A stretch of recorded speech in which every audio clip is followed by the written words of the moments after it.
আসসালামু আলাইকুম। সচরাচর আমরা দেখি যে বাচ্চারা সবজি খেতে চায় না।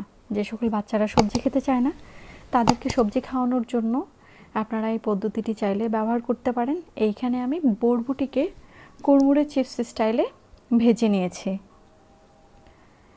খেতে মাশাআল্লাহ অসম্ভব ভালো হয়েছে। আপনারা রেসিপি ফলো করতে পারেন। প্রথমে এইখানে আমি 150 গ্রাম পরিমাণ বরবটি ভালো করে কেটে ধুয়ে পানি ঝরিয়ে নিয়েছি। সেই সাথে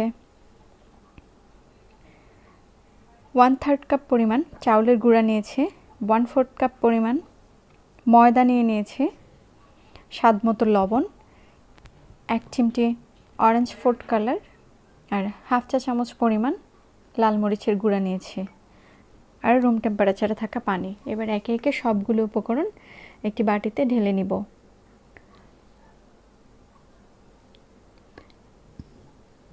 একটি চামচের সাহায্যে ভালো করে মিশিয়ে নিব সব কিছু। তারপর রুম টেম্পারেচারে থাকা পানি দিয়ে অল্প অল্প করে পানি অ্যাড করে ঘন একটি ব্যাটার তৈরি করে নিব। অনেক বেশি পাতলা ব্যাটার তৈরি করা যাবে না, তাহলে কিন্তু বরবটিগুলোর গায়ে এই ব্যাটারটা লাগবে না। সেই ক্ষেত্রে অবশ্যই একটু ঘন ব্যাটার তৈরি করতে হবে। দেখুন আমার ব্যাটারের ঘনত্বটা কেমন। চুলায় একটি কড়াই বসিয়ে নিয়েছি, তেল দিয়ে গ্যাস অন করে দিলাম।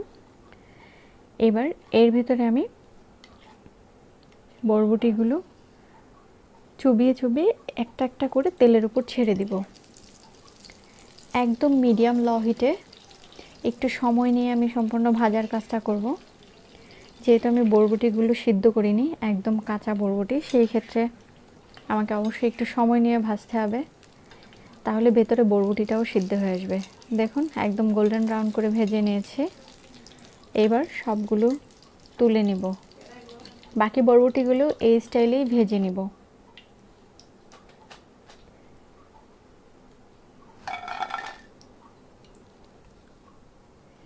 এইভাবে করে আমি সবগুলো বরবটি ভেজে নিয়েছি।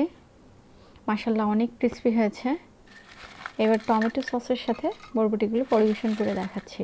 আপনারা শব্দ শুনেই বুঝতে পারছেন বরবটিটা কতটা মুচমুচে হয়েছে। কুড়মুড়ে চিপসের কথা এমনি এমনি বলিনি, তার চেয়ে কিন্তু কোনো অংশে কম হয়নি।